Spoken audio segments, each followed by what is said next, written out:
And when you finally get to that point, when you master yourself and you finally get yourself in that position where you know exactly why you're doing something, when you're going to do it, how you're going to do it, and defeat ain't even part of the equation. Like, you know that you're going to be successful. Once you finally reach that peak performance level, you're dialed in. There's nothing taking you out of that. No one can convince you that you aren't exactly where you're supposed to be at.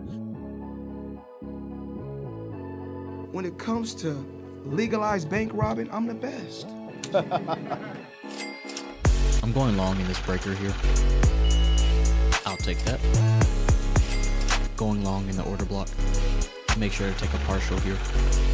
It's almost like it's random. Stop above the balanced price range. That's a breakaway gap. This fair value gap should stay open. It's a breakaway gap. This is a breakaway gap, but this fair value gap here will take us higher. And thank you very much. Just like clockwork.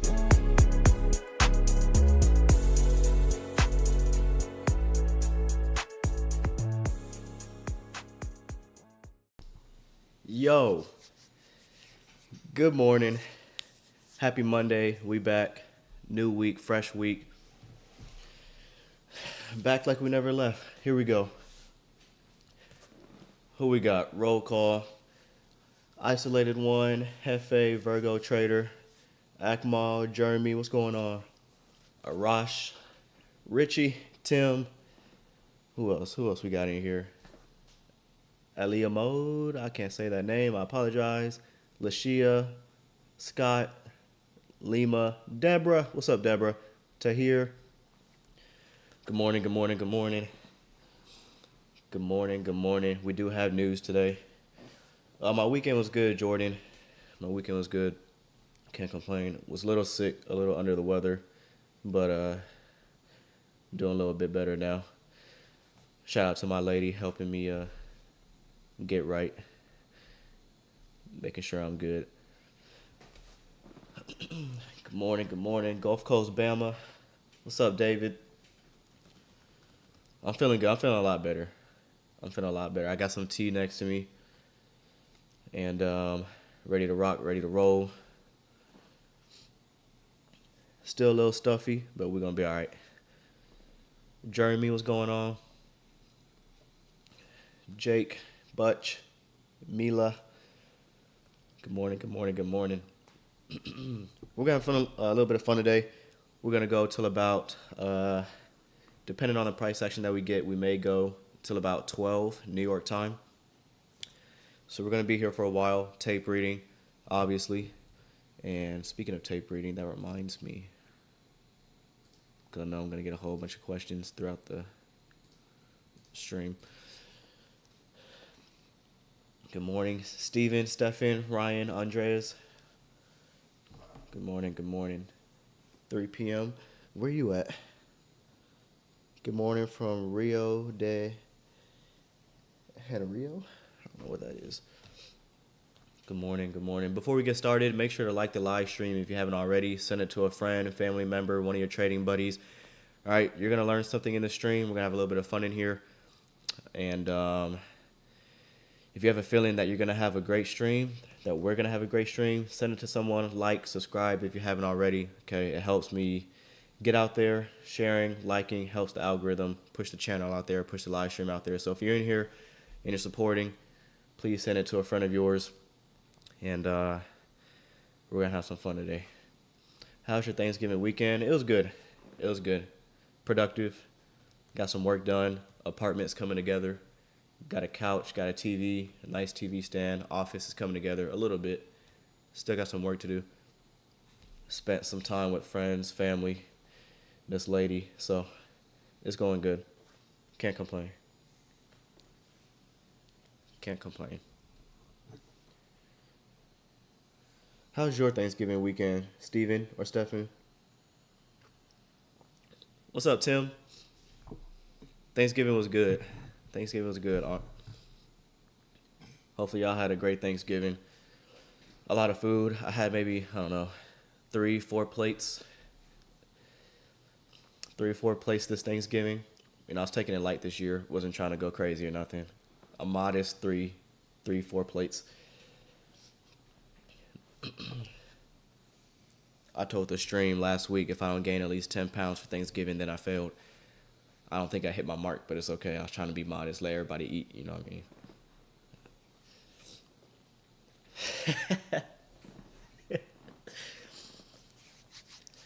mean? There shouldn't be any squeaking. I finally got a new chair, so there shouldn't be any annoying chair squeaks in the background. So that's nice. What time is that? 8:38. We'll go ahead and go over price at around 8:40, 8:42-ish. Let everybody get in here, get settled, and then we'll jump down to the 15-minute chart, 5-minute chart, 1-minute chart, see what we're working with. Right now, I'm looking at NASDAQ, consequent encroachment of this long wick. Okay, midpoint of this wick, I'm looking at that as a draw. And then you have the upper quadrant, which is about right here. And of course, the buy side above this high. Yeah, we copy trading, Tim. Copy my trades so you can pass your combine. We're in here. Everybody copy my trades.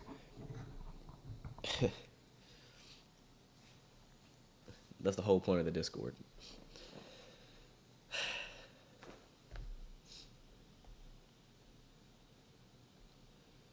If the quality is blurry, you have to go to the top right of your screen, click the little settings icon, and go to quality and manually select 1080p. So you have to go to advanced settings in the quality and then select 1080p. YouTube automatically defaults to like 480p for some reason. But that's not, I can't do anything about that. Yes, I do accept crypto for Discord, or at least WAP accepts crypto. If you want to join the Discord, the link is pinned in the top of the chat room. Link is also pinned in the top of this description of the live stream. But let's go. I'm ready to get rolling. All right, grab your notepad. This is a tapering stream. I won't be pressing buttons, but if you're trading today, best of luck to you. This is not a signal service. This is not a trade copying service. I will never tell you when to buy, when to sell, obviously. I'm not a licensed financial advisor, so I can't do that. But just use this information to your own expense. None of this is financial advice. We just here to learn, get better, and whatever you do with your combine, personal trading account, personal funds, whatever it is, that's solely your responsibility. It has nothing to do with me, so please don't sue me. All right. So hourly chart, okay, we're going to do the full weekly, daily breakdown and all that after the opening bell, but pre-market, I kind of have more of a soft neutral bias. Then once the opening bell gets here, that's when I kind of really dig into the higher time frame and do a top-down analysis. But for now, we're going to start here on the hourly chart. We're not going to look at dollar right now. We're not going to look at S&P and whatnot. Consequent encroachment of this wick for NASDAQ, I'm looking at that as a draw.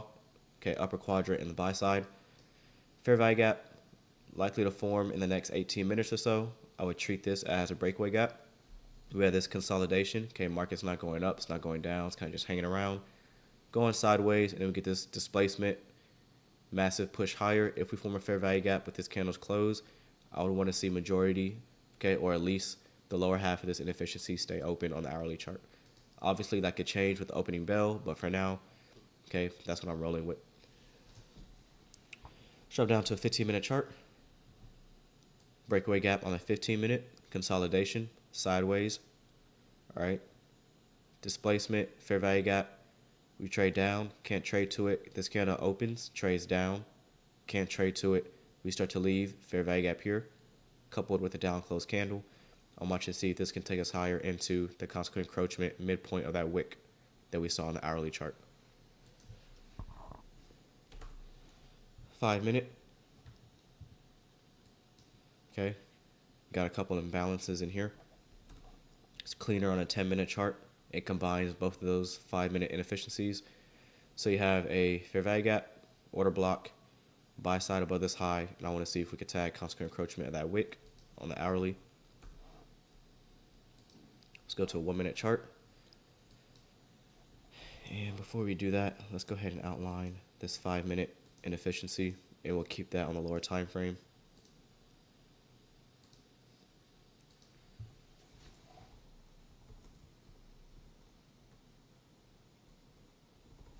So buy side imbalance, sell side inefficiency on the 5-minute chart.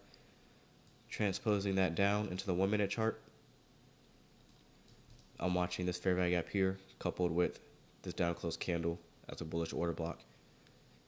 If we trade beneath the 5-minute fair value gap, treat it as resistance, then I'll be expecting sell side lows to get ran out. Okay. All these trailed sell stops, this low, equal lows here, this low, this low, this low. Okay, all the sell side here. We haven't really had any significant run on the sell side. Okay, even these lows, although this low stabbed beneath here, these are relatively equal, still a little too clean in my opinion, but for now, as long as we stay above consequent encroachment of this 5-minute inefficiency and respect this order block, I'm looking for equal highs, buy side, and then that wick on the hourly chart. Macro kicks off in about 6 minutes. That 850 to 910 macro, you can expect price to start spooling.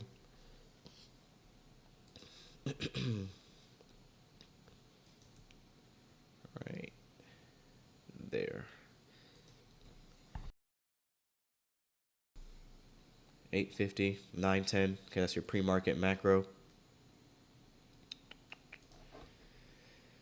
So within this 20-minute window, I'll expect NASDAQ to start working higher, preferably. And then, like I said, if we get beneath this fair value gap, I'll be watching to see if we treat it as inversion and then run on the sell side here. And then push comes to shove, we have buy side all the way up here. And then the upper quadrant of that wick on the hourly chart about right here.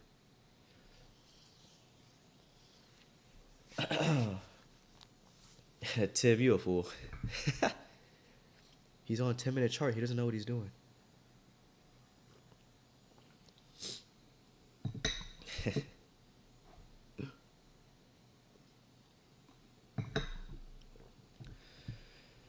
Where's my handy dandy?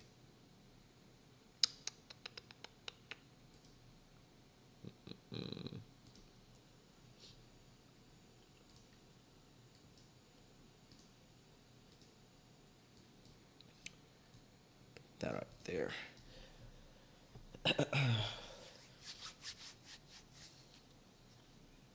Criteria for silver bullet. Silver bullet setup is just a fair value gap to liquidity. That's all it is. It's nothing crazy. It's nothing crazy. Recently joined your Discord, but my English is not very good. Still hope to. It's all good. If you have a trouble understanding me, if English isn't your first language, you can always rewatch the videos. Okay, the videos are saved. The live streams are kept up for a while. The webinars are always kept up. You could wait till YouTube loads the captions, and then you could just watch the video with the captions in your language.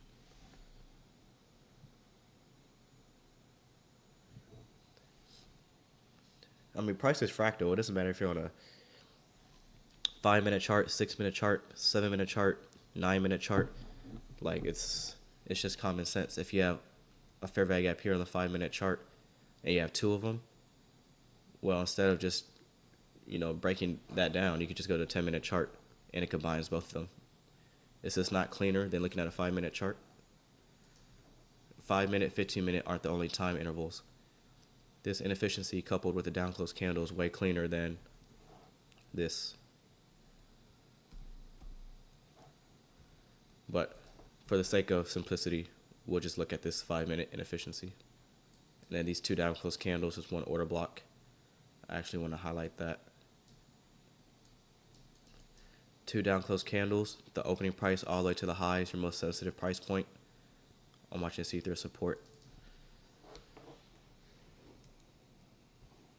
And if these PD arrays fail, then that tells me NASDAQ is possibly getting heavy. But for right now, I don't really want to see that. I like the buy side up here.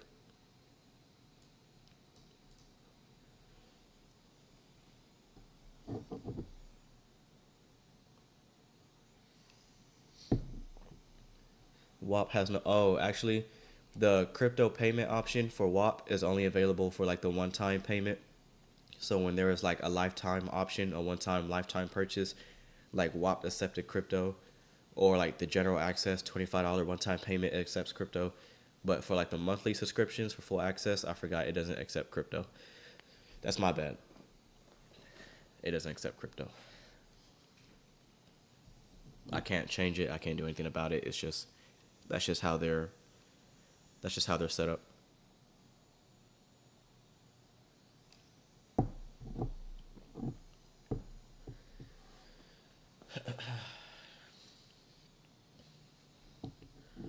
So we got about a minute and a half till the macro.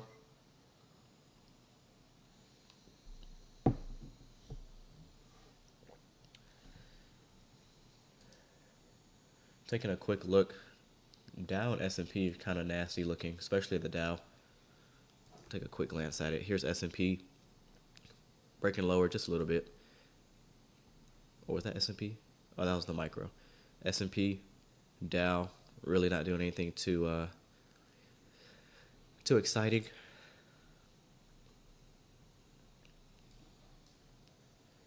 How often are you live on YouTube? Publicly on YouTube, I'm live maybe once, no more than twice a week. I'm live every Monday. I don't trade publicly on YouTube. I only trade and press buttons in the Discord for the full access members. So I like to come out here. I'm sick and I can't breathe out my nose. I'm trying to talk. I come out here once or twice a week, every Monday, and then one random day throughout the week.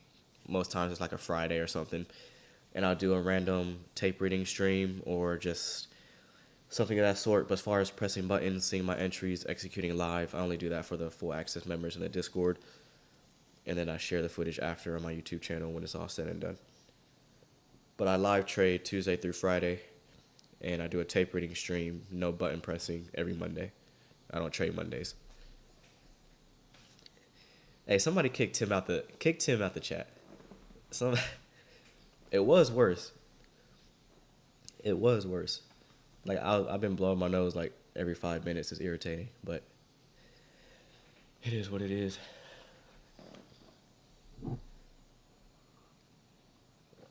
Impatient trader. That's a wild username. I'm not gonna lie to you. The impatient trader. The impatient trader meets the most disciplined trader. That's a crazy username. But no problem. It's all good, bro.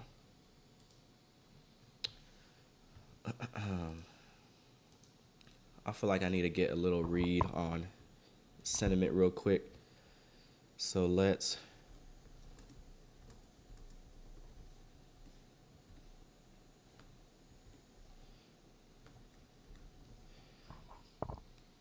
poll sent in the chat room. Everybody take a second to vote the poll. I want to get a read for market sentiment, what everybody's feeling. Even though I just gave you all the bias.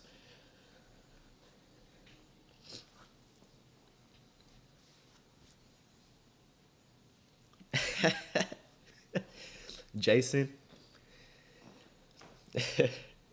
Tim, that was funny. That Halloween stream was crazy. That was crazy.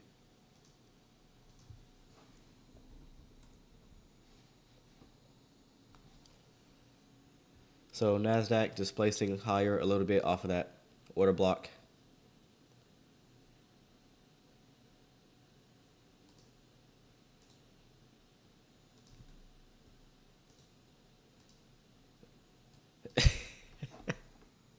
If you know, you know.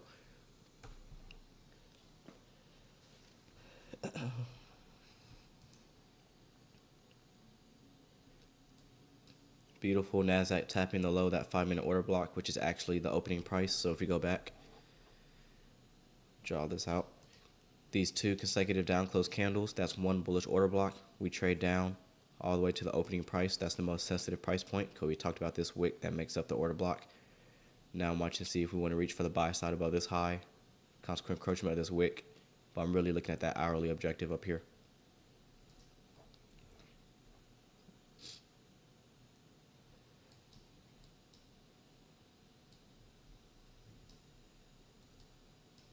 What time did this take place? When do you expect movement? We highlight the macro, 850 to 910. This candle here taps the opening price right at 850, and then we get movement. So I'm looking at minor buy side above this high.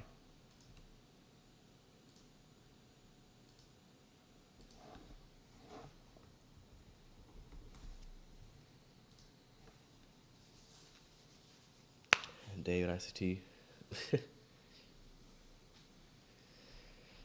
Fair value gap here. I want to see majority of this stay open. If it's really good, if it's really bullish, you should not see this fair value gap traded to, or at least the lower half of it.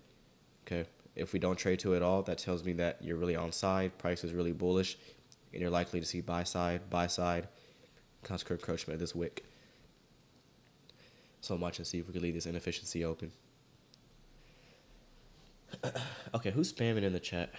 Who is this? We're gonna go ahead and get that up out of here, bro. Get that up out of here.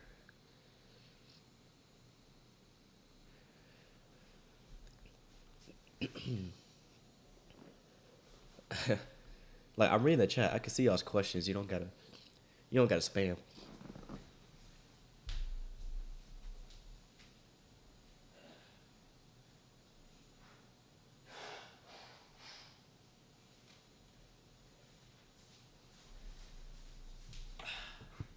Ugh. He's good. I just put him in like 10-second timeout. He could still comment. Is that the infamous chair? No, this is a new chair. Chill. It's not squeaking. I'm just like adjusting. Don't, Nakia, don't do that to me. I just put this thing together last night.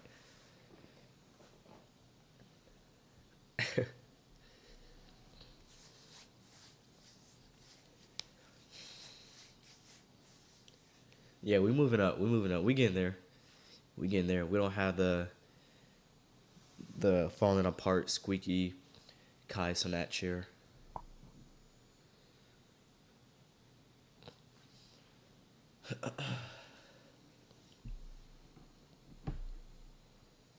Right, y'all crazy. That's insane. I'm watching this down close candle here. I want to see if that can send us higher into the minor buy side if we trade to this fair value gap. Preferably, I don't want to see that, but if we do trade in this inefficiency, I want to see the lower half stay open. So let's take this off for a second.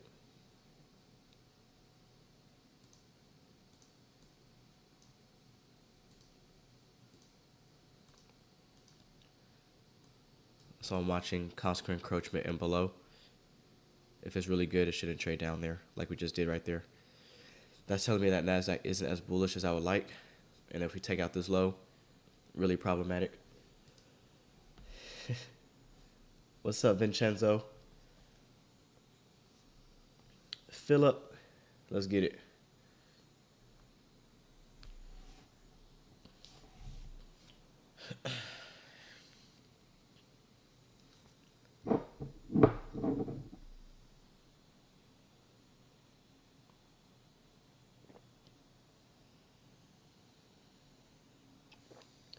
Everybody needs to listen to Davidson.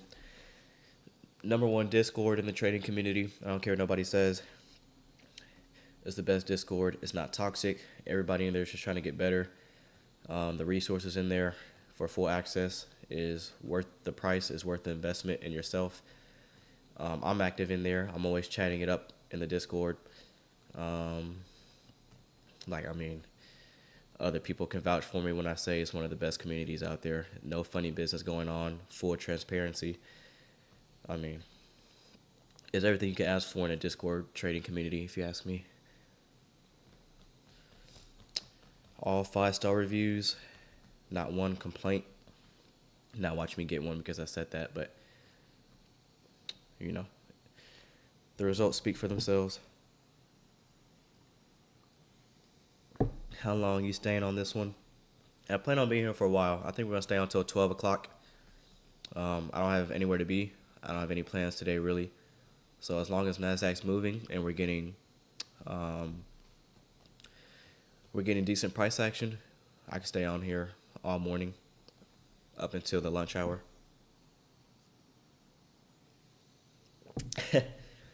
Chesney said most of the chat said up, so I think we'll go down just based on that. Fading the chat is crazy. I still like higher prices unless NASDAQ shows me otherwise. But I think, I'm not trying to sound arrogant or anything, but I think majority of the chat picked bullish because I highlighted reasons why we should go higher. And then I sent out the poll. Next time, I'm asking for everybody's bias before I do my analysis.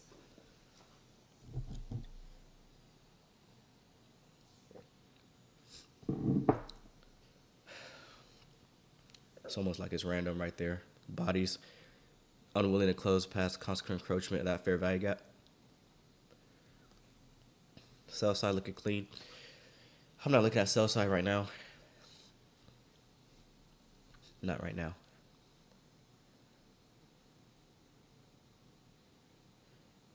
Virgo trader. I'm telling y'all, the Discord is where it's at. I can honestly say I have improved since being hooked up here. More to come. 2025 is going to be a great year. If you're not in the Discord come 2025, you're missing out. You're missing out because me and everybody else in that community is going to the next level. And if you're not on that train, that's on you. But we're not playing around next year. We got money to make. We got goals to reach, families to feed, fiancés to take care of, boyfriends, girlfriends, kids, wife, husband, whoever you got. Like, bills got to get paid. If you're not on board in 2025, you're missing out. 2024, this was just a warm-up year. First year on YouTube, just getting a feel for things. But next year, we're going crazy. I have a lot of ideas, a lot of things on the drawing board, a lot of series I want to do on YouTube, a lot of things I want to add to the Discord. It's going to be a movie for sure. Do I read Discord DMs? Venom Impact, I saw yours. I'm going to get back to you. I look at all my DMs. I read all my DMs. I saw yours. I read it last night. I'm going to get back to you after the stream.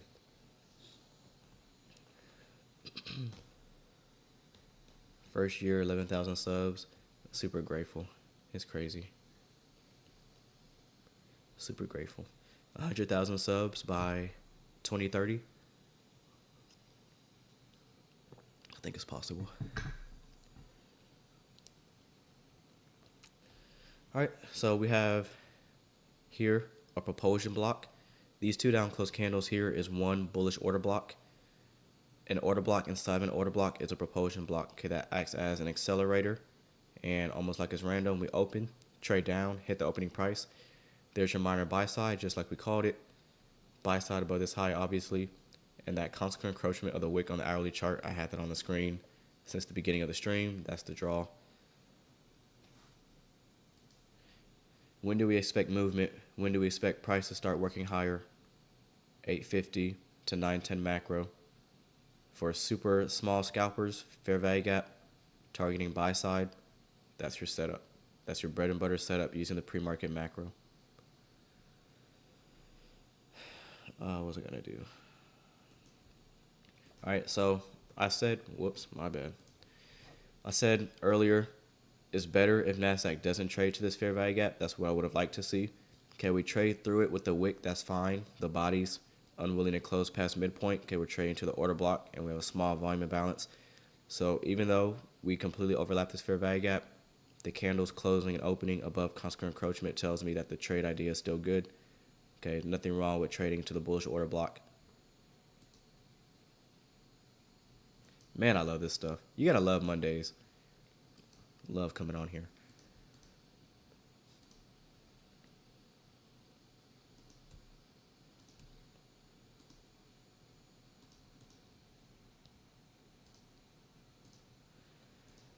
All right, so you have your fair value gap coupled with a bullish order block. Okay, that makes this order block a high probability order block. Whenever you have an order block coupled with a fair value gap, this becomes a high probability order block.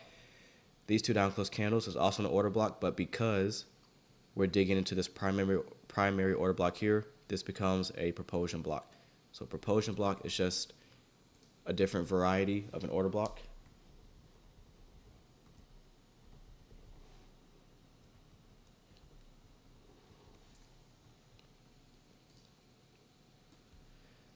All right, so an order block inside of an order block, that's your propulsion block. This should act as an accelerator. This should be even more sensitive than your original primary order block. Candle opens, trades down, hits the opening price, acts as an accelerator, just like we want to see. This fair value gap, majority of that staying open, that signs of bullishness, just cleared out the buy side above this high. And then stay tuned for a consequent encroachment of that wick. All during what? 850 to 910. So this is your pre-market scalp. You can take a setup like this and be done for the day. Be done for the week. By the high of the fair value gap. Simply targeting consequent encroachment of the wick. Get your 25 handles or so, and you can be done for the week just like that. And anybody who tells you that's not enough, anybody who tells you that you need to keep trading, anybody who tells you why are you done trading on a Monday at 9 a.m., they don't know what they're talking about, because that's how you become profitable. That's how you stay consistent. That little move from this candle at 8:56, even getting out above this high or above this high at 9:02, 5 minutes, and you're done for the week. That's how you do it. Let me catch up on the chat. On the Discord, do you guys go over investments? Investments? Not sure. Davison is here. That guy told me to join Tremaine's Discord. I have not regretted it. I'm trying to tell y'all. Appreciate that. Discord is 100. I'm trying to tell y'all. Like, I hate to sound like a salesman, but like, if I feel like I have a community that's better than everybody else's and it can actually help people, I'm gonna promote it. I don't care what nobody think. Because I heard of other Discord communities ripping people off, scams, money grab. People ain't even getting better in there. The people who own the Discord aren't even active. They're not engaging with the community inside it. Like, that's not how we roll over here. What would need to happen on the lower time frame for your intraday or short-term bias or shift bearish? We're going to look more into bias and all that after the opening bell, so in about 25 minutes. Once 9:30 hits, we'll drop down, or we'll go up to a weekly chart, daily chart, 15-minute chart, 5-minute chart, and then we'll get more of a stronger bias. But pre-market, pre-opening bell, I really just work from like the hourly chart or the 15-minute chart down.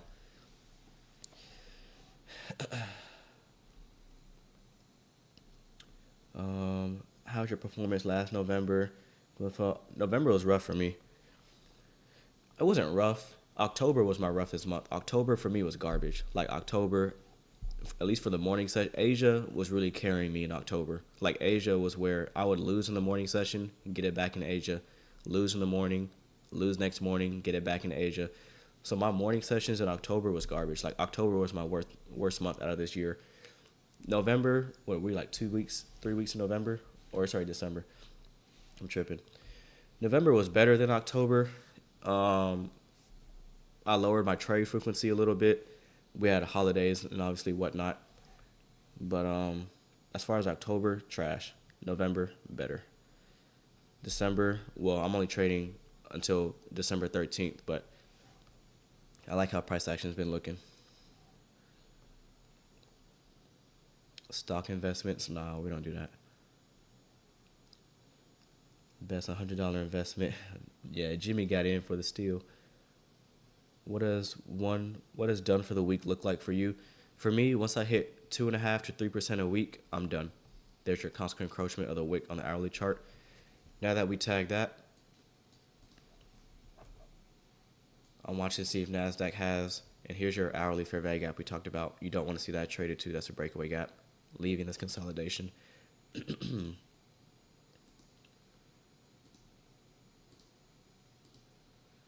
So we tag midpoint of this wick on the hourly. Next objective that I'm watching is the upper quadrant. So this is your hourly wick, 75%, aka upper quadrant. Back to the 1 minute chart. Okay. I'm not demanding this up here, especially once we hit 9:30, I'm dropping to a neutral bias. Okay, 9:30 gets here, I'm holding no bias. I want to let the opening range from 9:30 to 10 o'clock pan out. See what we did, where we opened, how do we use the opening range gap, and then we'll go from there. But for now, this pre-market during the macro, that's everything we highlighted. All the PD arrays, the 5-minute order block, opening price is the most sensitive. During the macro, fair value gap, respecting consequent encroachment, propulsion block, minor buy side. Everything explained beforehand. I took the 1 and 3 from that trade. Good stuff. Good stuff. But yeah, done for the week, 2.5 to 3%, and I'm done for the week.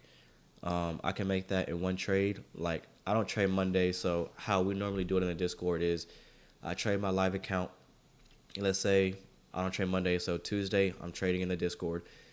And if I get my first win of the week, like I'm 1-0 on the week on Tuesday, and I make my 2.5 for the week, then I'm done. And the rest of the live streams in the Discord will be paper trading just for the sake of making content. But as far as my live account, if I get my first win on a Tuesday, and I make my 2.5%, 3%, I'm done for the week. I'm not touching my live account, and we'll just paper trade so I can have YouTube content and I can teach and whatnot. So all you need is one good trade a week. So many people overtrade. How many times have you been up, 2%, 3% for the week, and you could have easily just stopped, but you want more? Like, you make 2%, 3% on a Monday, and when you tell yourself, damn, I'm already up 3% for the week. I still got Tuesday, Wednesday, Thursday, Friday to keep trading. I got Wednesday PM session, Monday pre-market. I got all these sessions to trade, and I'm already up 2%. That's not how it goes. In the trading industry, less is more. Everybody knows that. So once you reach your objective, you just stop. You paper trade, you tape read. You can still work on your skill set, but don't put any more money at risk. You earn that, cash out. Do the same thing next week. Man, I'm feeling good. Let's go. Let's go. It's such a good channel. You keep going over the same stuff. Thank you. It all connects. Let's go. Love that, Hezi. We start trading. My next live trading day is, well, I'm still trading. I'm trading until Friday, December 13th. But after December 13th, I'm picking back up trading January 6th, which is when the private mentorship starts. My private mentorship. Don't tell ICT. He might get mad at me. Do you have schedules for all the mentorships posted? Schedules? If you're talking about the mentorships, the private mentorship is going to be, is going to be held during the PM session. Because obviously morning session, I'm going to be trading and live streaming and whatnot. And then the private mentorship, right after we're done in the morning session, I'll go grab lunch, get the material ready, and we'll spend about 1:30 to about 3 o'clock doing lectures, live streams, teaching, Q&As, one-on-one meetings throughout the week, stuff like that. But for the private mentorship, it's all mainly going to take place in the PM session. But if the time zone is an issue, or if you can't tune into the PM session, or if you're trading the PM session, everything's going to be recorded. Everything's going to be saved and whatnot. Oh, I forgot the dates. The dates, they changed it, didn't they? Because WAP, the website for the Discord, they changed the layout of the website, and it erased all the dates and information that I had. But Group 1 and Group 2 for the private mentorship are already full. Group 3 starts in April. So Group 3 doesn't start until, I think it's April 28th. And then Group 4 is like in June or something like that. But after the stream, I'll go update those times. And you can watch that. But for now,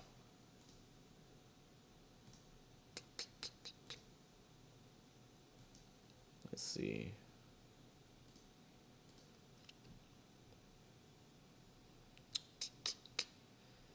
Let me see.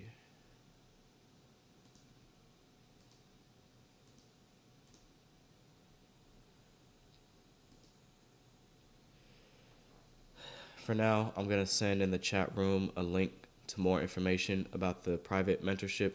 Those dates in the video, I think, are a little off. I made a few adjustments, but as far as the concept and what to expect and whatnot, then that video I just sent in the chat room can help you out. And also, for those who join the private mentorship, it's an 8-week program, but you'll get full access to the Discord for those 8 weeks. So if you're not already in the Discord and you join the private mentorship for those 8 weeks, you'll get full access to the Discord, which is webinars, the live trading streams, and just access to the community for 8 weeks. So that's included as well. I get asked that a lot. Back to the charts.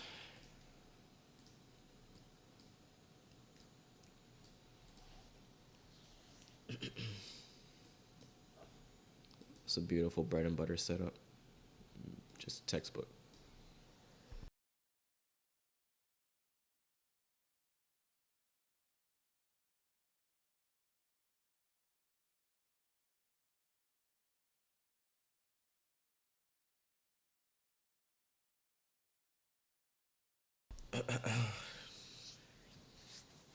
May you read your question. What was your question?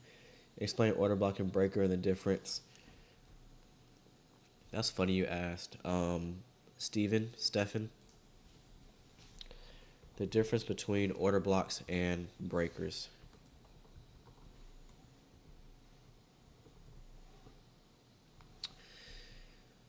Let's see. Lucky for you, Stephen, I have a video called The Difference Between Order Blocks and Breakers. Just send it in the chat room. Go check that out. Merry Christmas.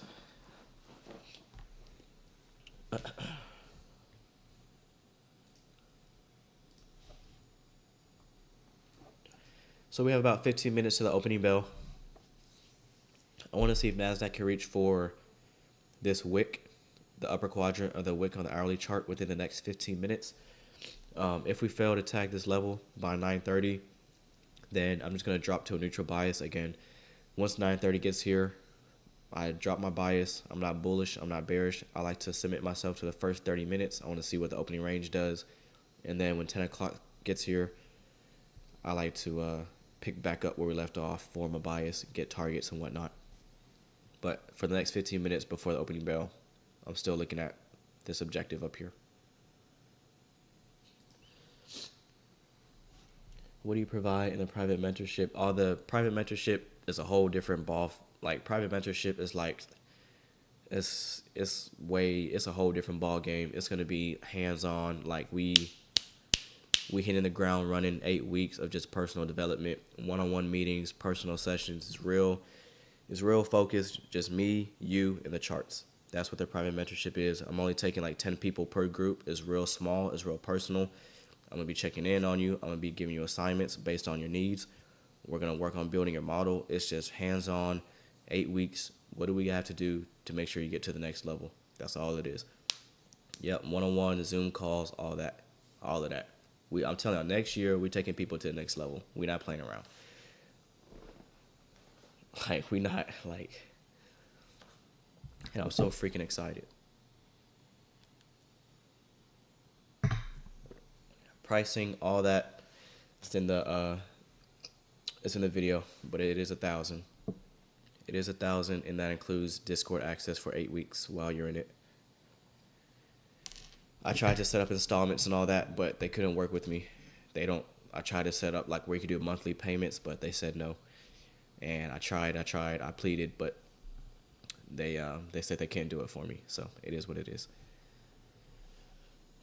But the first 2 groups are already full. So if you are interested in joining the private mentorship, the next group available is group 3, and that starts in April.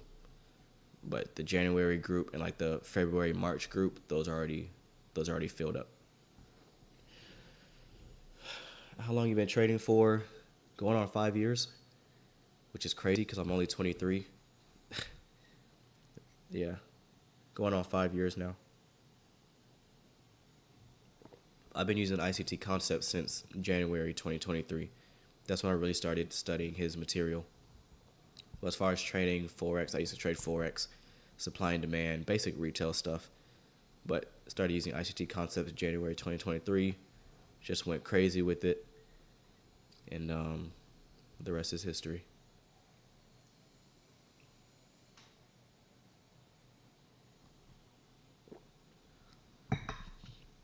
April is far away, I know. But next year I may do it to where it's unlimited people and we just do like a big group. But the point of the private mentorship is so that it's hands-on, it's really one-on-one, it's focused. If I allow 100 people in the private mentorship, then it's not as personal, it's not as one-on-one. I can't take as many questions. I probably won't be able to do Zoom calls, one-on-one calls because there's too many people and there's not enough time in the day. So only having 10 people per group, it lets me focus on each and every person. I can actually remember their names. I can get to know them and work with them. So that's why I put a cap on it.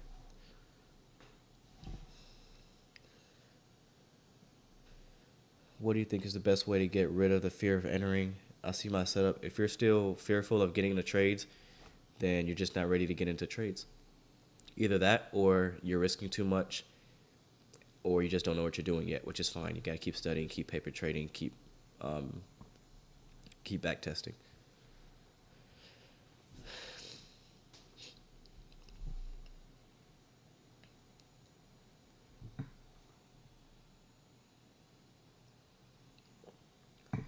But if you're scared to press the button, you're probably just not ready yet.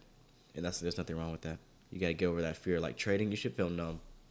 Like when I trade, when I press the button, I'm excited to get into trades. Like I want to get into trades. Half the time I have to like tell myself to like wait for the setup because I'm just like, I want to get in there. But as far as when I put the trade on, there's no anxiety, there's no fear. I could care less if I get stopped out. I feel like I'm a pretty good risk manager, money manager. I never over leverage. I never gamble. I don't gamble. I'm very disciplined. The most disciplined trader on YouTube. There's no emotion in my streams ever, unless we're just having fun, goofing off, whatnot. But we don't do the lights, flashing lights in the streams. There's no half-naked girls in the background to keep your attention going. It's strictly business. Like there's no emotions attached. But paper trading for a while, okay, do that. And then it should feel numb. Like when you're paper trading, it should feel boring. Like whether you lose, win, as long as you're managing your risk, it should feel like clockwork, like it's just another day in the office.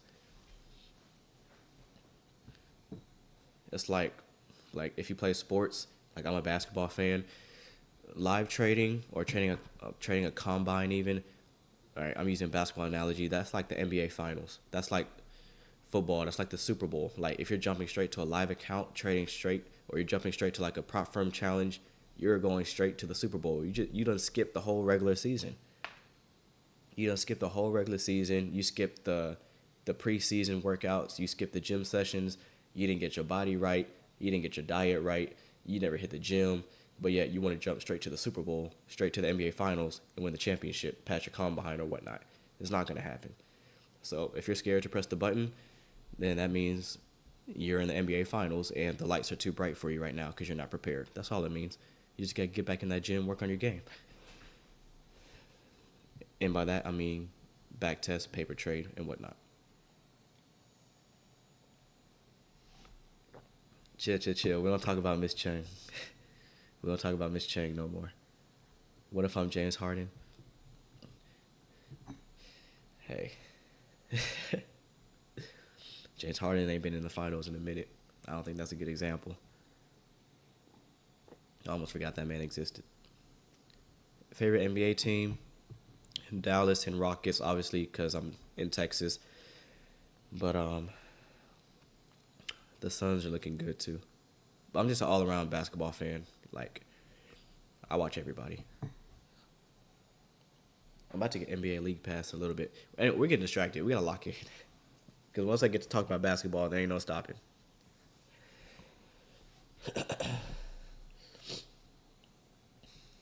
When do you start yelling like ICT? Nah, you won't ever catch me yelling. That's not who I am. Like, I don't yell. I don't raise my voice. Yeah, all that stuff, that takes too much energy. Like, what's that meme? Like, I'm just a chill guy. Like, I'm really just a chill guy. I don't like getting all worked up. I don't like getting all worked up and, like, getting all animated. I just want to make money, go about my business, and help other people make money. All the other theatrics and the drama, they can keep that over there on Patrick's channel. I don't need that over here. Love Patrick, though. Just a chill guy. Like, Group 3 starts April 28th. April 28th is when Group 3 private mentorship starts. And I think there's 2 people in there so far. There's only 10 people per group. Group 1 and Group 2 are full, obviously. Group 3 for April already has 2 or 3 people in there. So I'm pretty sure that group's going to fill up by, I don't know, January, February, as the time gets closer.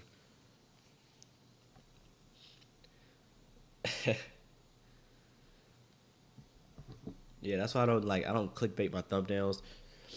I don't have dollar signs flashing my thumbnails. I don't have girls in bikinis in my thumbnails and all that crazy stuff. Like, it's like, we're here to make money. Like, nobody cares about all the other stuff. I don't have clickbait, 99% win rate, ICT strategy, pass your combine in 2 days. Like, if people still fall for that, that's on them. Like, this stuff takes work. I'm not here to try to fool anybody. Like, it's hard.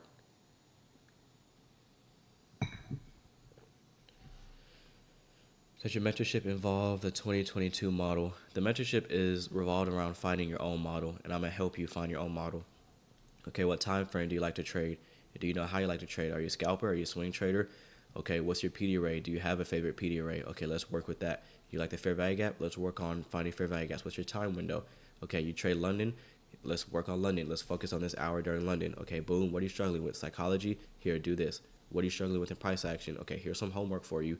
Do that. Go into your charts. Find examples of this. Get it back to me by this date. I'm going to grade it. I'm going to check it. We'll go into next week's live streams, and I want you to look for this. Just like what we covered in the homework, we're going to cover that. End of the week, one-on-one meetings, Zoom calls. Hey, man, how you doing? How's London going for you? Okay, what are you struggling with? What did you do right? Like, let's write down the pros and cons on a piece of paper. And 8 weeks, we're just developing, getting better, knocking out all the wrinkles, all the hardships, all the struggles, confusion. We're getting all that taken care of. And by the end of the 8 weeks, you should be on your way. You should have a model. You should understand your model. You should understand yourself. You should be a better risk manager. You should be a better fund manager. You should be more disciplined, all that. I'm feeling good today. I'm sorry. I'm a little sick, but I'm feeling good. I don't care. I don't care. Let me check the economic calendar because we did have news today, right? I'm getting ahead of myself. Monday, 9:45, medium impact, 10 a.m., high impact, and 3:15. I don't really care about that. Third mentorship starts April 28th. April 28th. I'll just put it right here.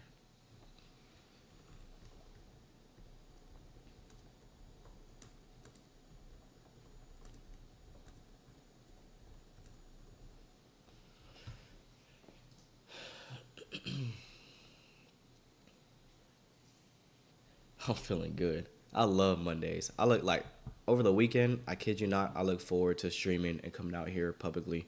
The private live streams, the trading streams are cool. It's a little bit more timid, more calm. We're more locked in on making money because we're actually trading. But Mondays, when it's the tape reading streams, just out here publicly in front of everybody, like I look forward to it. I'll be thinking about y'all over the weekend. I'm not gonna lie. We got 4 minutes to the opening bell. All right, we did not reach up into that upper quadrant of that wick. No problem. I said if we don't tag that by 9:30, there's no big deal. As we get closer to the opening bell, I have more of a neutral bias. So we have about 3.5 minutes to the open. Gonna go ahead and clear all this off. And once the opening bell gets here, let's see, we're trading at 21,030, call it 21,030. So we're gonna have a higher gap opening. So we open in a premium. Real quick, let's get our midnight open. So right away, we're way above the midnight opening price, and we're gonna gap higher at 9:30. This is a day where I would favor shorts, simply because we're in a deep, deep premium. Where's it at?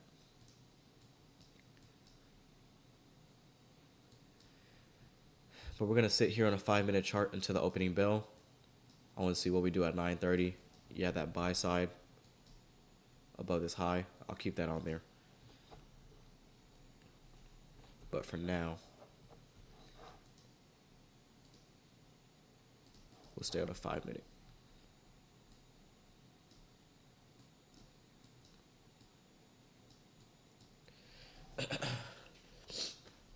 Oh, I forgot about that. Yes, Black Friday sale for the Discord is still going on.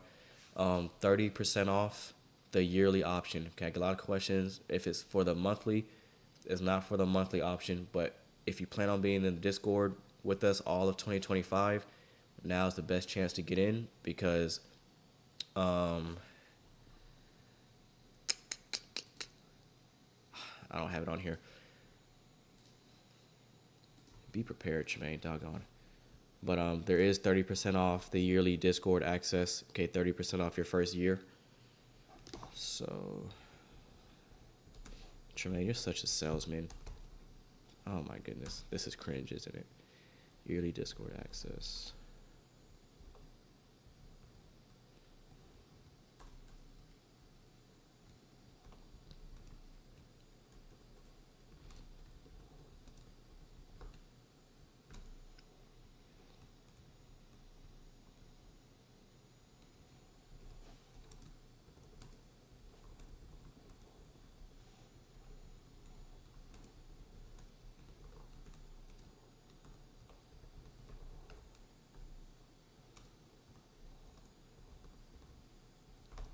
And that actually ends, what did I say, Tuesday at midnight. Tuesday at midnight. So tomorrow. After tomorrow, midnight, the code will no longer work, and it is what it is. But yearly Discord access, because that's only if you plan on being with us for all of 2025, you'll get 30% off your first year. And that's valid until Tuesday, tomorrow, midnight. So everybody's asking for a Black Friday sale. I feel like the Discord is already cheap enough. Not cheap, but compared to what everybody else is offering out there, like, it's a steal, especially for the value that you get in the community that you get. But use promo code Black Friday 30 and you'll get 30% off your first year, and you'll be locked in for entirety of 2025. Unicorn Queen, good morning. Hashira, good morning. Yes, I used the first presented fair value gap. We have NFP week. I forgot it's NFP week. What's up, AMS? Would you be able to work with someone who does second shift? Yes, everything's recorded, everything's saved, and we'll work out times and all that personally. Does the Black Friday sale apply to the mentorship? No, the mentorship. But if you're in the mentorship, you already get 8 weeks. For the 8 weeks you're in the mentorship, you already have Discord access for those 8 weeks. So it's already included. Just think though, if you don't repeat it, people, yeah, for real. Nikia. In last month of every year due to holidays, when should we just tape read? So in my opinion, NASDAQ headed for that buy side almost like it's random. In my opinion, you should tape read just for the sake of taking time away from the charts to be with your family. Like, could you trade the week of Christmas, the week of Thanksgiving, the week of New Year's? Absolutely. But I want to spend time with my friends, my family, my girl, and whatnot. I don't want to be on the charts during the PM session, and I don't want to have to edit that many videos, and it just takes up time during my day. As we get closer to the holidays, like, I kind of want to unwind a little bit. Like, I don't want to trade all year round. So there's your buy side on the hourly chart. And this is really, I love what we're seeing here because we're in such a deep premium. If we go to regular trading hours,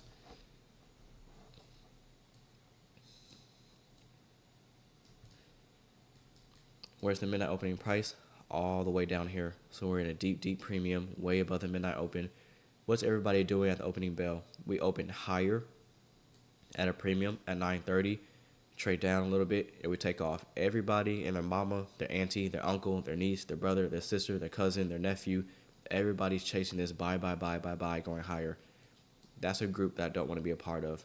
Everybody gets excited when they see us push higher at the open. The first thing they want to do is jump in here and press buy. Why do I have 5 contracts on here? This is paper anyway, but I don't like that. So everybody in here wants to buy the open. We're already at a deep premium, way above the midnight open. Discord members, we talked about the midnight open extensively in the webinar. You already know what that means. And we opened higher at 9:30. It's deep premium, it's rich, and we're clearing out buy side. Buying anything up here is too rich of a premium. Okay, using a real world example, buying something up here would be like buying a pepperoni pizza, 2 toppings for like $37. It's too expensive. It doesn't make sense. It doesn't make sense. Why would you go to the grocery store and buy a pineapple that's marked up at $16? That's ludicrous. It doesn't make sense to buy something that expensive when you could just wait for the price to drop or just show up another day when it's at a reasonable price. This is not an area that I feel comfortable buying at. But this is why I submit myself to the first 30 minutes, because if I see us rally away at the open and we're leaving the midnight open, I see us working higher at 9:30, I'm treating this as a possible Judas swing, okay? And I want to take the real move going lower after 10 o'clock looking for shorts.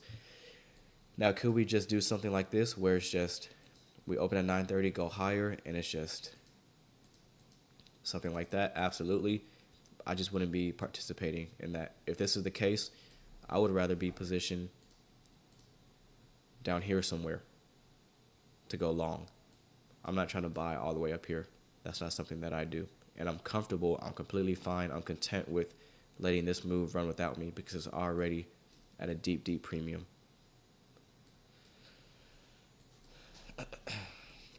So let's take that off. Let's go ahead and do a top-down analysis now that it's 9:30. We'll go to a weekly chart, find our new week opening gaps and whatnot. So we have a new week opening gap here. Let me get my monitor set up.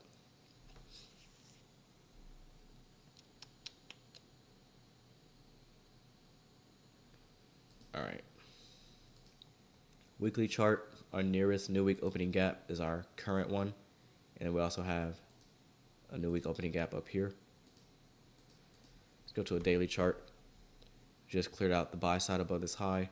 Looks like NASDAQ may be interested in making new all-time highs.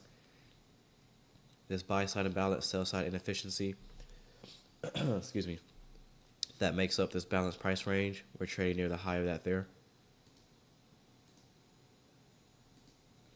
So I'm going to label this, make it orange.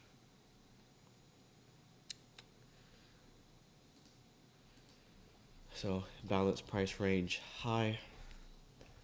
Okay, single pass up with this candle, single pass down. Okay, all of that is balanced. And let's go to a 15-minute chart.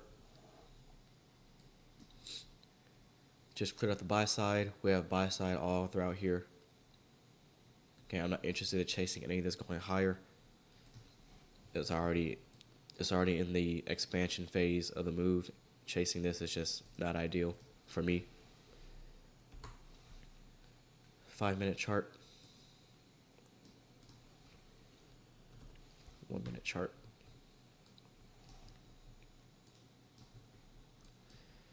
Your first presented fair value gap comes in at 931. Excuse me, I'm still sick.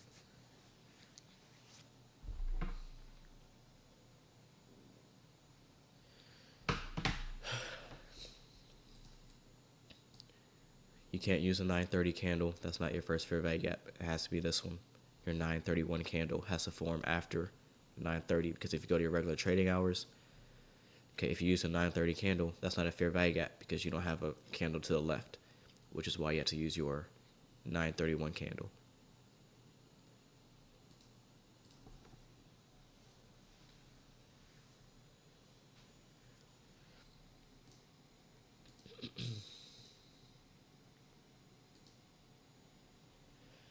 So I'm just going to let NASDAQ work higher. Again, I'm not interested in chasing it. I don't care to chase it. It can rally 500 handles if it wants to. If I was live trading, this would be a day where I just don't touch it. And if you join the Discord just to copy my trades and you're not there to learn, this is a day where you'll be frustrated because I'm not pressing the buy button because NASDAQ has already left. And I won't be interested in chasing it.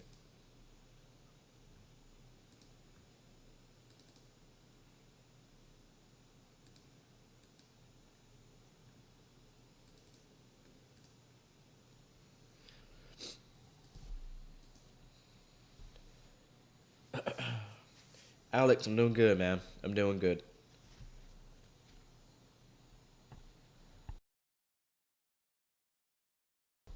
Doing really good. Hopefully you're doing well too. But just to put this on the record, my bias, I like shorts. Can NASDAQ continue to rally higher? Absolutely. But given the fact that we opened higher at the open at 9:30, we're way above the midnight open, and we have all the trailed sell side. Okay, we have equal lows here, higher lows, lows, higher lows, higher lows, higher lows, higher lows, higher lows. If I was forced to take a trade, I would prefer shorts, but I'm not trying to predict the top at the same time. So just because I want shorts, just because I prefer a run on sell side, just because I'm not interested in chasing this higher, that doesn't mean that NASDAQ can't continue higher. That's just a move that I don't want to be in. So if I was trading today, I would want shorts, but NASDAQ has to show me that it's done going higher. I wouldn't want to pick the high, try to pick the high. But this is a really easy day for me to trade because it's just, I know exactly what I'm looking for. I'm not interested in anything going long. If I don't see anything clear to the downside, a clean market structure shift, displacement with the fair value gap, then I'm just sitting back in my new gaming chair and I'm relaxing. It's that simple. It's that simple.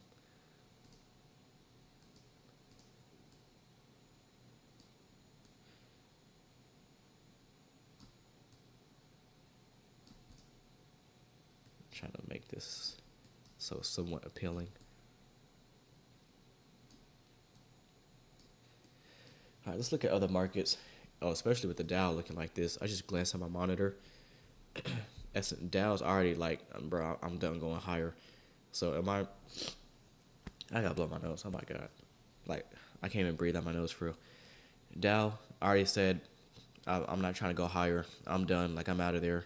So if Dow's looking like this, if S&P is showing weakness already, am I interested in buying the NASDAQ when it's already at a deep premium? Not only are we at a deep premium, the other correlated markets are already showing underlying weakness.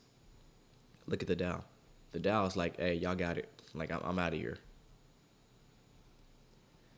Let's look at dollar index.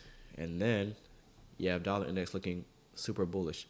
If dollar index looks really bullish, I'm not interested in buying the NASDAQ. That's just one of my rules. That's one of my style. So you have everything in the chart telling you don't chase. Don't chase. If you're not already positioned long, if you don't already have runners in place, don't chase. Dollar is looking strong. It's looking bullish. Okay. S&P is already showing underlying weakness. Dow, really weak, really heavy. Okay. I'm not interested in buying anything in the NASDAQ, regardless if it wants to trade higher to our new week opening gap or not.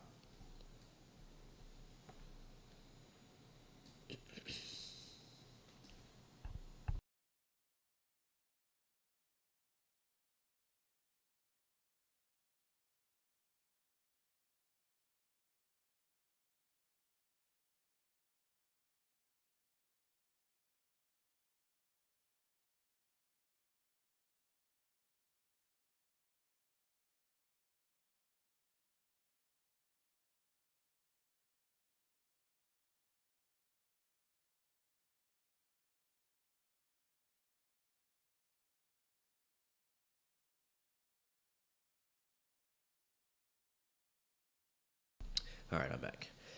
I have to grab a tissue and blow my nose.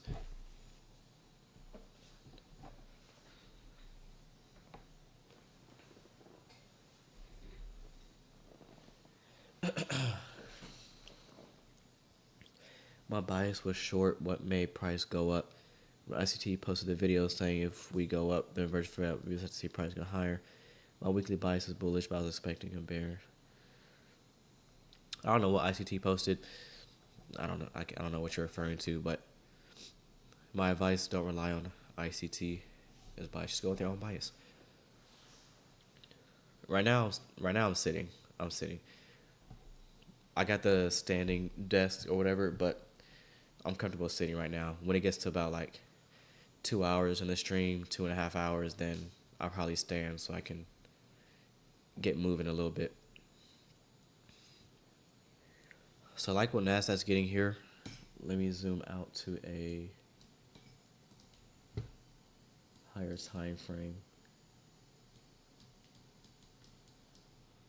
NASDAQ just dropped down to a 5-minute fair value gap.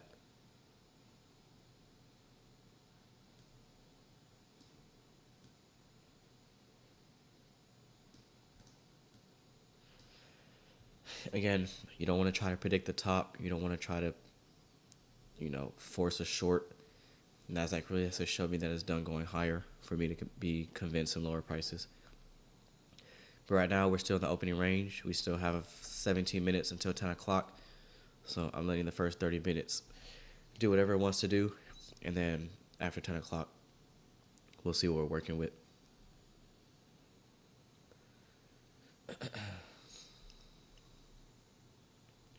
I like what we're getting here.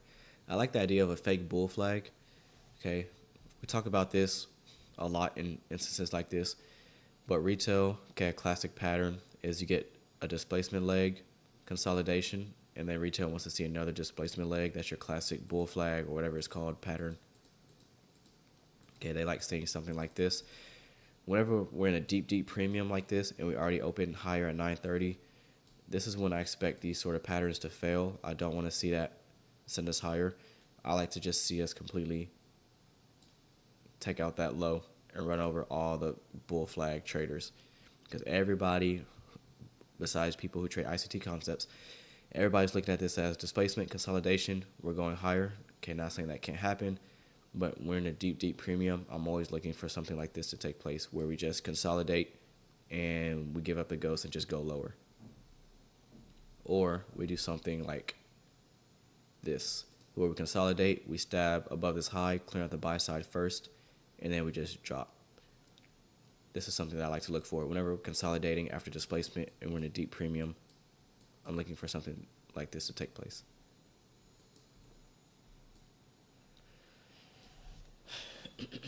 But again, not trying to predict the top. You don't want to try to predict the top. That's how you can easily get burned. NASDAQ has to really show me that it's done going higher. We have a small little fair value gap in here. I'm highlighting this in gray because I'm watching it. I'm not saying it's going to take us lower. I'm not saying we're going to get above it. We're in the opening range, so all I'm doing within these 30 minutes is just observing. So I'm watching this inefficiency. Do we get above it, treat it as support? Do we stay beneath it, use it as resistance? Do we trade above it, come back beneath it at a later time, treat it as a regular SIBI? That's what I'm watching.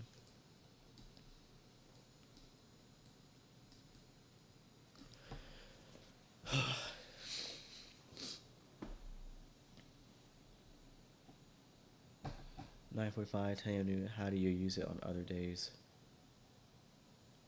How do you use it on other days? I'll just wait. Most times I don't trade after 10 o'clock or before 10 o'clock. So if we have news at 9:45 and news at 10 o'clock, it really doesn't make a difference to me because I don't start trading until after 10 o'clock. So, yeah. Bro's possibly a millionaire standing.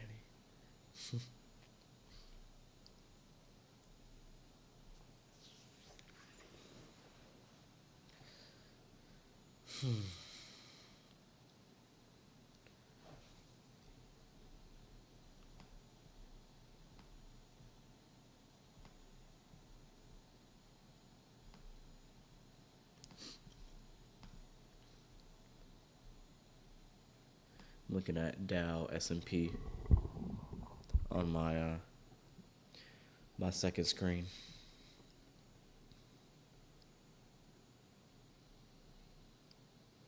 Dollar index really, really strong. Not interested in anything higher than NASDAQ.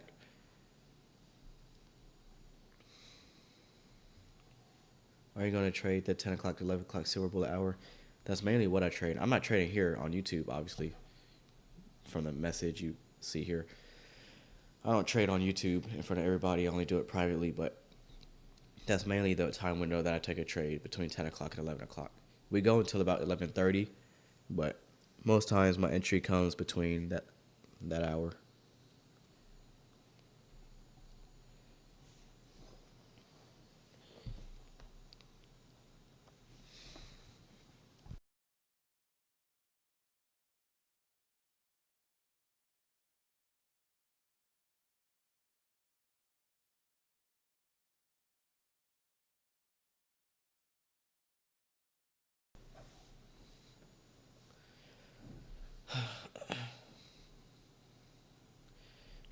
Streams pause every 10 to 15 seconds. There's nothing I can do about it, unfortunately.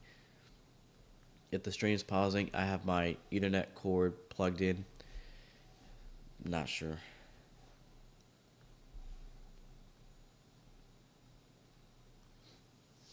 Not sure.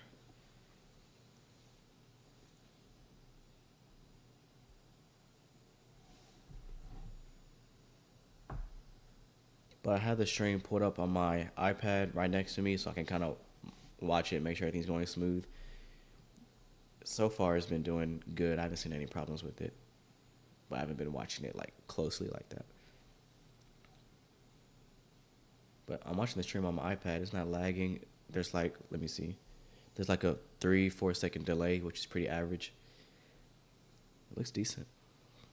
It's on 1080p. It's running smooth. So I don't know if that's just your device, but the stream looks like it's going fine.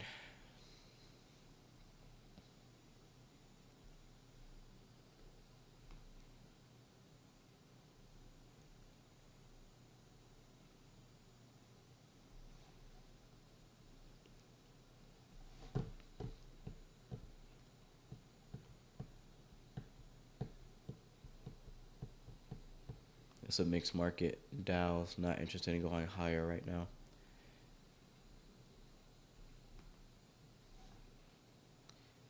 Working fine. I'm on fiber optic. 10 minutes till news. Now, just kind of playing devil's advocate. If 10 o'clock gets here and they push it up, that's such a deep premium. If they push it higher at 10 o'clock, because what's everybody going to do? They're going to buy it again at 10 o'clock. So I'll be curious to see what we do in 10 minutes, because we're way above them in that open. They pushed it higher at the opening bell.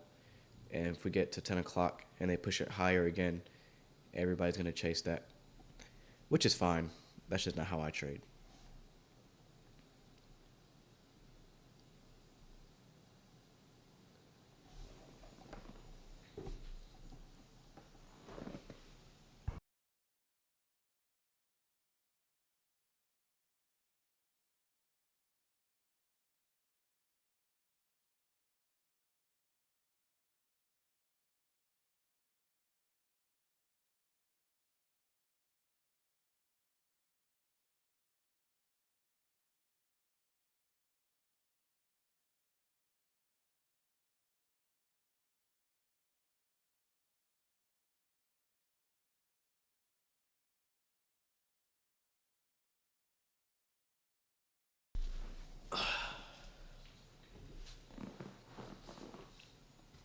Do you recommend having just one trading model or more than one? All you need is one.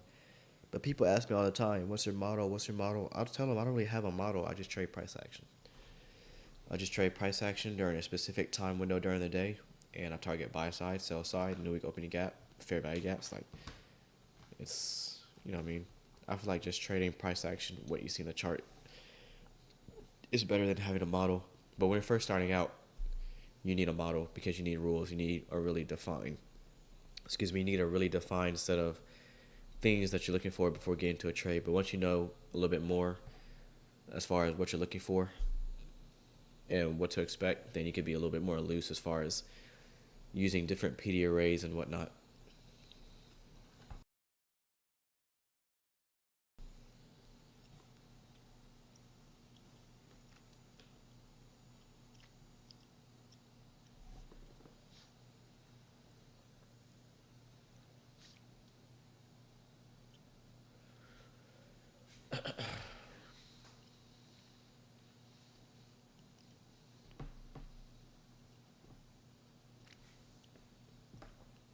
I'm really just sitting tight until 10 o'clock. I don't care what price does before then.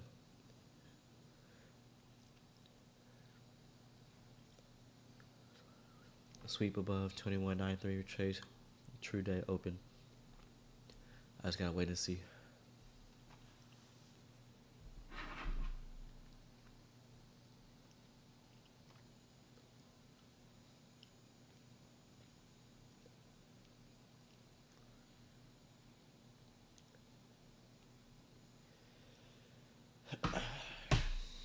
Seven minutes.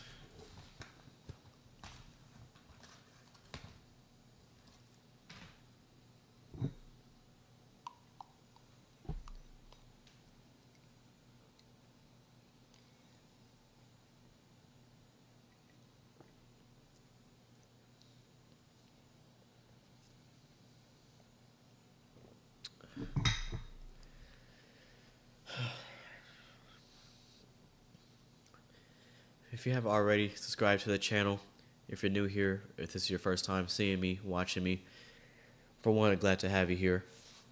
But join the family, subscribe, join the Discord if you're not in there. I have a feeling that you'll love it over here on the non-toxic side of the trading community.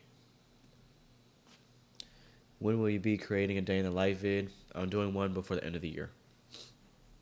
I would do another vlog.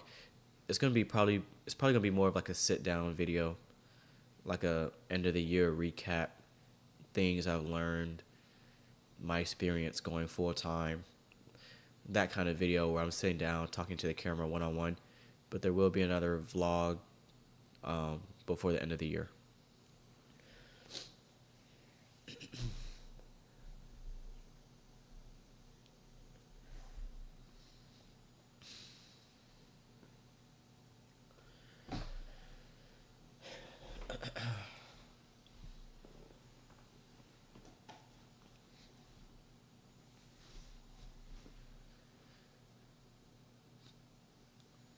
Just waiting until news. Got 5 minutes.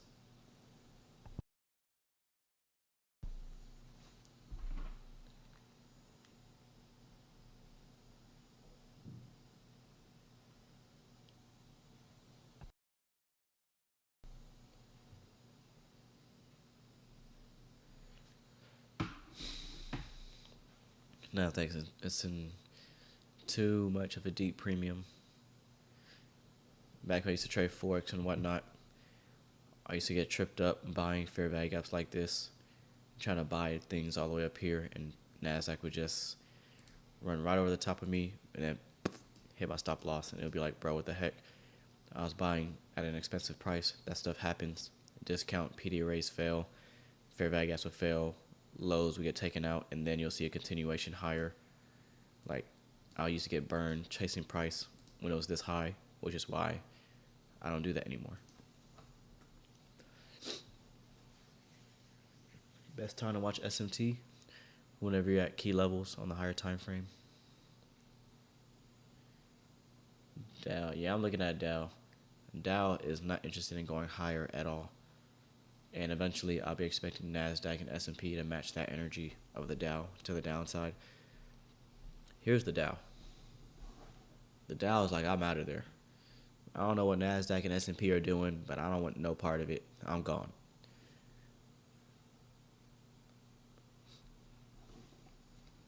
And then again, you still have dollar index still looking bullish, still looking strong. So not interested in any longs for NASDAQ, obviously. Everybody's going to be chasing it going higher though, because they see big energetic candles like this at the open, and everybody gets, they get excited, they get worked up. They see stuff like this, they want to be quick to chase it. Buy. We're going to get news at 10 o'clock. If they pump it up at 10, everybody's going to buy. We're still in the opening range. We're still in the first 30 minutes after the open. I'm treating all of this as just a Judas swing. From where we open at 9:30, which is here, to here. I'm saying all of this as a fake move higher. Can NASDAQ continue higher all morning and just have a really trending day? Absolutely, it can do that. But for me, my rules and my trading style, whenever we rally higher like that, I'm treating this as a Judas swing, and I'd rather see a real move going lower. Preferably getting back beneath the midnight open, or at least to our opening range gap. Okay.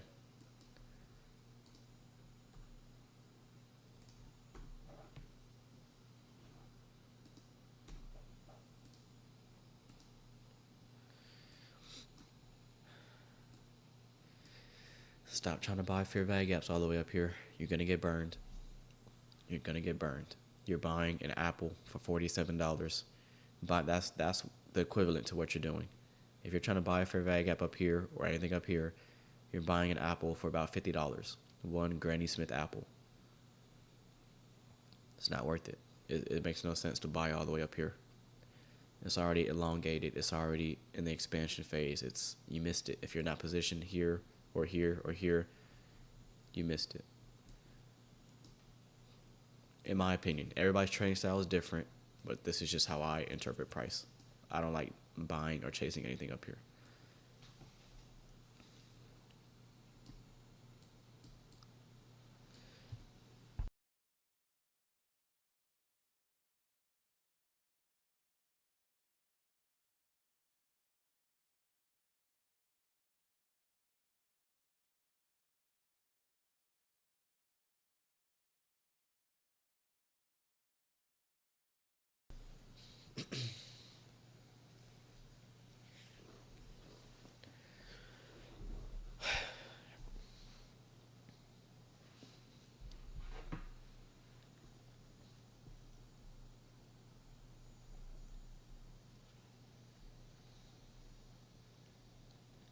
$30 seconds till news.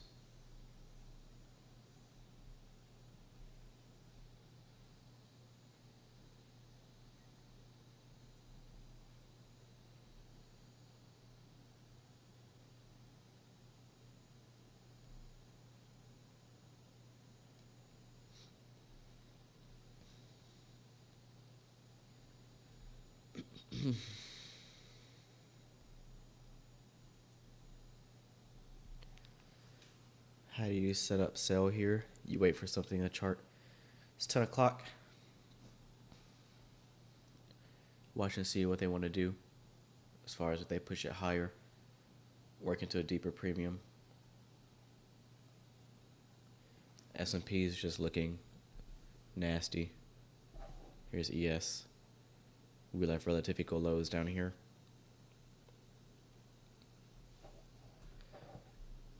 I've seen cleaner days, but again, I like shorts on NQ.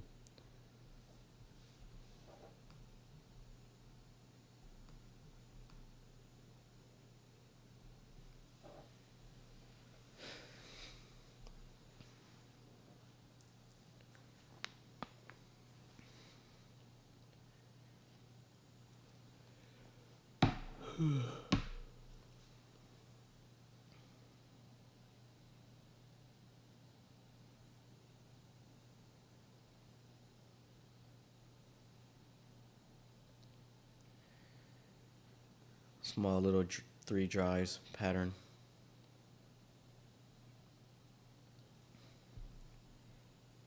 One, two, three. I'm watching to see if NASDAQ wants to reach the new week opening gap up here. If we fail to do that and break lower, that's telling me that NQ is heavy, which is what I want to see. Preferably, I want to see NASDAQ get heavy and not even reach up into this new week opening gap. I want it to struggle. I want it to have a hard time getting up there. But if it does, it's not a problem. Just continue to sit on my hands.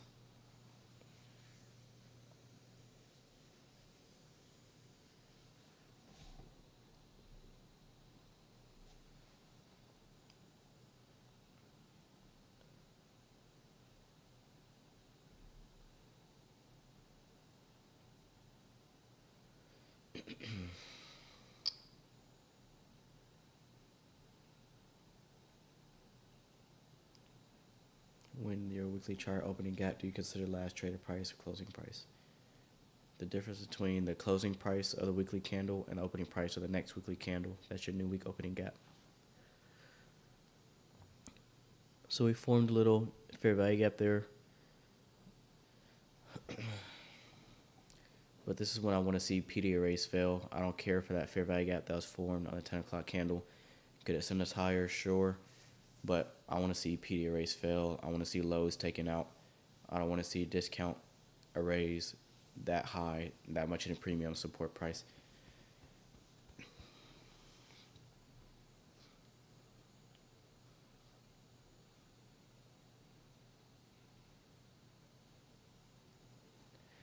So what I like to see, I'd rather see this fair value gap be used as inversion at a later time, be used as resistance, meaning I don't want it to send us higher. I want to see us get beneath it, trade back up, use it as resistance, and then work lower. That's what I want to see. If it just takes us higher, so be it. I don't care for that move. But I want to see that fair value gap fail. Because why? We're already in a deep, deep premium. And I know everybody's chasing. And where's everybody putting their stop loss? Well, if you're long, where would you trail your stop? Here, here, here, here, here, here, here, here, and there. Wouldn't everybody trail their stop loss right here? So if I was looking to buy this fair value gap, where would I put my stop? It's going to be underneath this down close candle, which is pretty much near this swing low. The same spot where everybody and their mama is putting their stop losses. I don't want to be a part of that group. I already know everybody's trailing their stop losses underneath these lows. So in order for me to go long, I have to put my stop underneath that same low as everybody else. That's not what I like.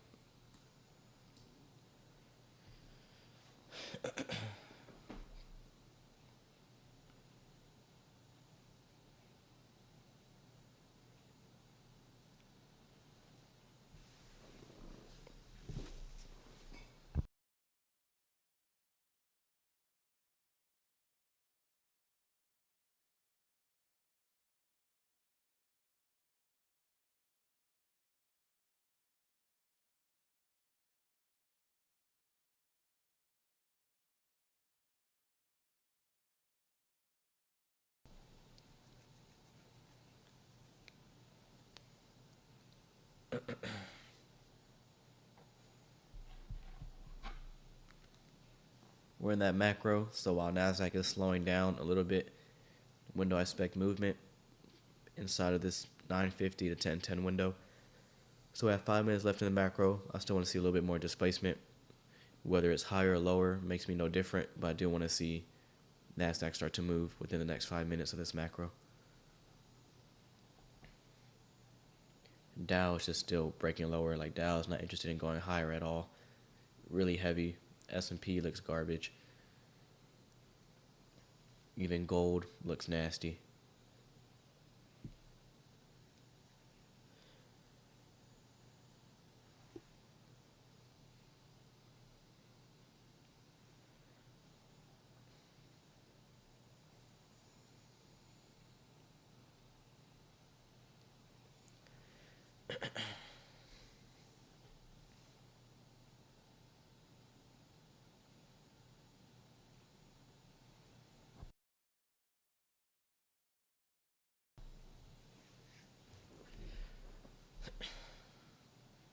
I think TradingView is having a Cyber Monday sale type of thing. I don't know like the discount. I don't know like anything about it, but I'm pretty sure they're doing a sale.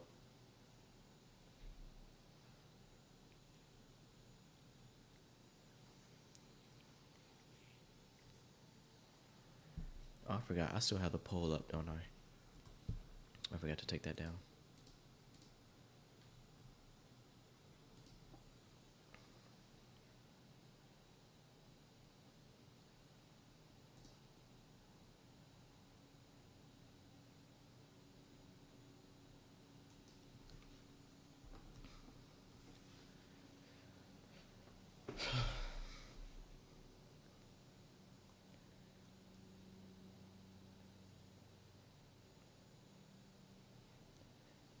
NASDAQ just slowly trading. Slow and slow.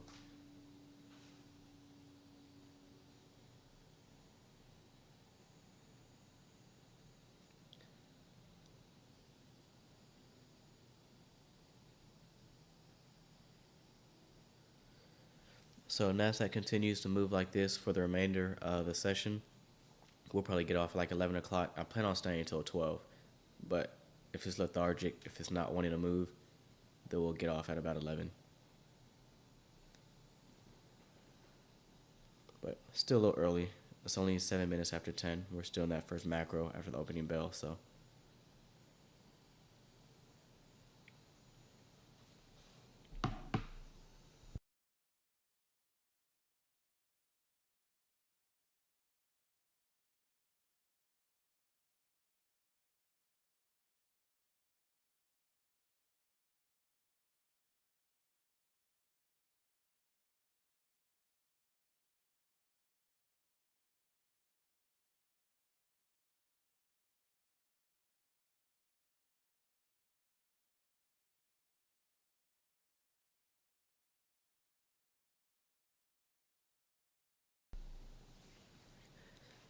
Well, this is exciting.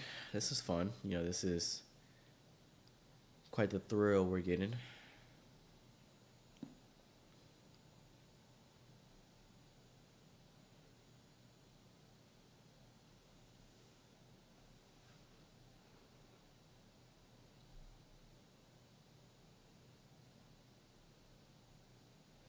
What's with your voice? I'm muting myself. I'm a little sick, so whenever I mute myself, it's because I'm either sneezing or I'm blowing my nose or something. That's why I keep muting myself, because I don't want to be sneezing all in your guys' ears and whatnot. I have like 50 tissues next to me.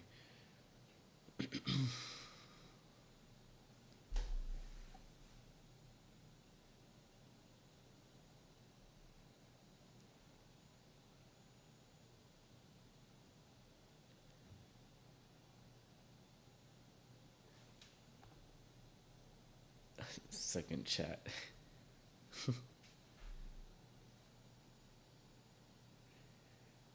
Gladiator was really good. How you liking the new crib? I love it, man. It's such a vibe. Like, it's so peaceful. It's still coming together, but like I'm in the office right now, and the office has a pool view, so I can look out the window. It has like a nice pool view It's a 2 bedroom, so it's more space. The living room is together. The couch, sofas are nice. I put the TV stand together. Has the little fireplace in it, the fake fireplace with the lights and the heat and all that. 70-inch TV on top of the TV stand. Like, it's just nice. It's peaceful. Definitely an upgrade from the last place. Thank you, Ksen. Ksen. Appreciate it. I'm feeling better. It's just my nose. I just can't breathe through my nose. But like a couple days ago, I was feeling terrible. And I don't even be getting sick like that. Do you have a room just for trading? Yeah.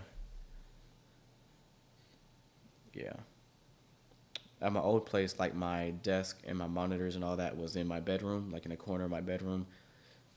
But now I have a 2 bedroom, so I have like a little corner desk in here.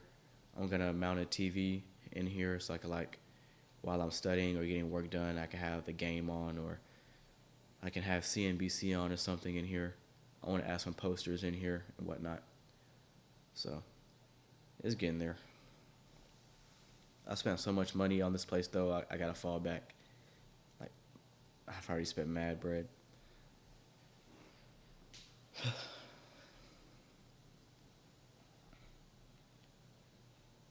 And it's more secure. The last place, like, it wasn't gated. This place is gated, all phone access. Like, I can open the gate using my cell phone, like, when I'm in the room. It's just safer. We got the sheriff here. Got a garage and all that, so it's cool.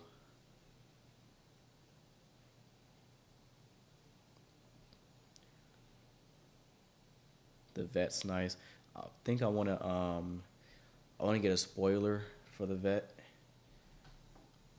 Get like a large black spoiler. But I had to make sure because I still gotta keep the vet in the garage. And if I get a spoiler that's too wide, then it's not gonna be able to fit because the garage is like a tight space. I already got the windows tinted. I gotta get my license plate. The license plate is gonna say C Trades on the back. That's gonna be fire. So we moving along, man. We moving. It'd be tough getting sick in the South. I'm trying to tell you. Like, I woke up this morning, it was like 40 degrees. Are you still in the break-in period for the C8? Oh no, the C8 cool. Like, we be cruising. I take that thing everywhere. Except for like when I'm going out and stuff. I don't take it. I don't take the vet downtown. For one, the roads in Houston, like, they a little rough in some parts, and I'm not trying to scratch it up. Bob Ross paint. I watch Bob Ross. I'm subscribed to Bob Ross's channel. I'm subscribed to him.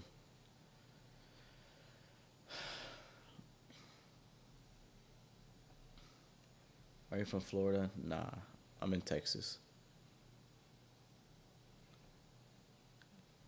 I'm in Texas.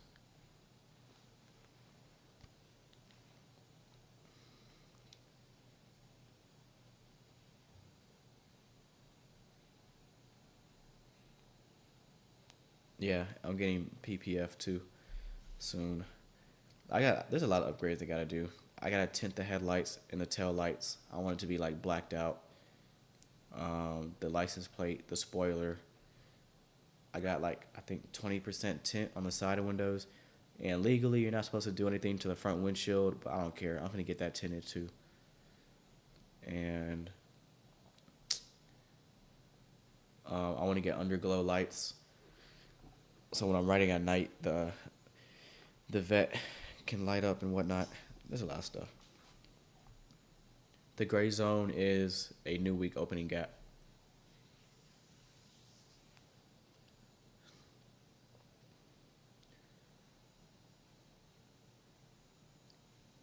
Nah, I didn't get a Chrome delete. Nah.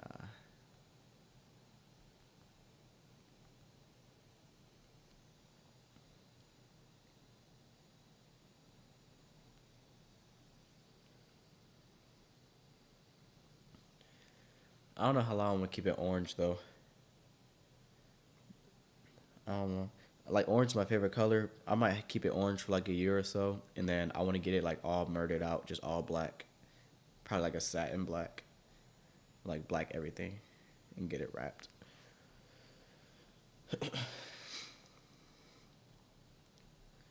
NASDAQ's getting so slow. It's slowly trotting up to that new week opening gap, but it's kind of boring, I'll be honest with you. What do you say about the UFO that's been seen globally? UFO. I haven't heard anything about a UFO. Sea trades wrap. The license plate is going to say sea trades. That's definitely happening. I just haven't ordered it yet. I should probably do that soon. I still have the temporary plate on it. But it's definitely going to say sea trades on it.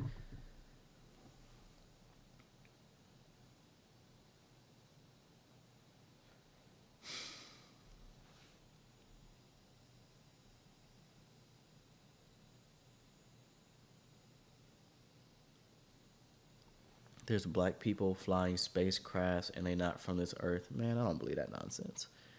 Ain't no such thing as aliens, bro. Whatever the news say, I think the opposite. Like, I fade the news all the time. If the news says the economy is good, I'm stocking up because I know things are about to go bad. If the news says there's aliens, there ain't no aliens. If the news says that the economy's in a great state, everything's gonna be okay, shit finna hit the fan. Like, excuse my French, but like, I don't trust anything the news says.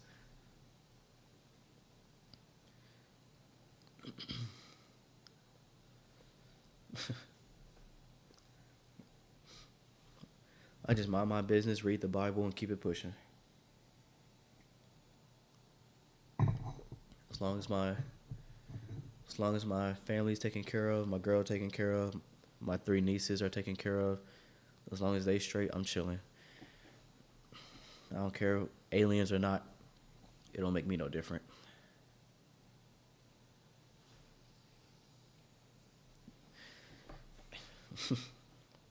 It don't matter. I don't care if it's Fox. What's the other one? CNN, Democratic news, Republican news. They're all the same. It's all the same.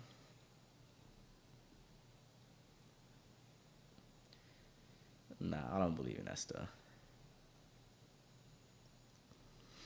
How do you stop the World War III? Whatever the Bible says is going to happen is going to happen. That's my take on it. Why y'all getting all political? Because NASDAQ isn't moving. I'm down. I like having conversations that most people think are uncomfortable. I really don't care. I think we need to have more conversations that are uncomfortable. That's why I didn't vote. That's going to offend a lot of people. But, I mean, that's just me. I never voted.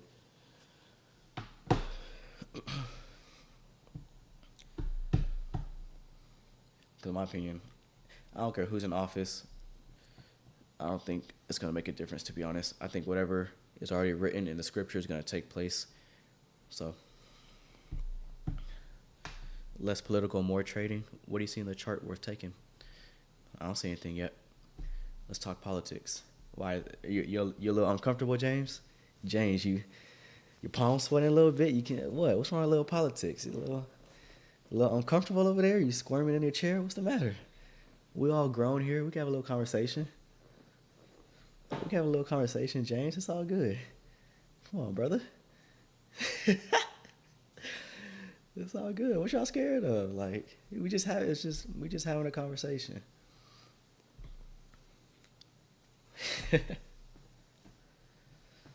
Yes, we're here to learn. There's nothing in the chart going on right now. We've been in the same range for the past hour. New week opening gap. Go to your weekly chart. Right here, weekly chart, closing price, opening price. That's your new week opening gap.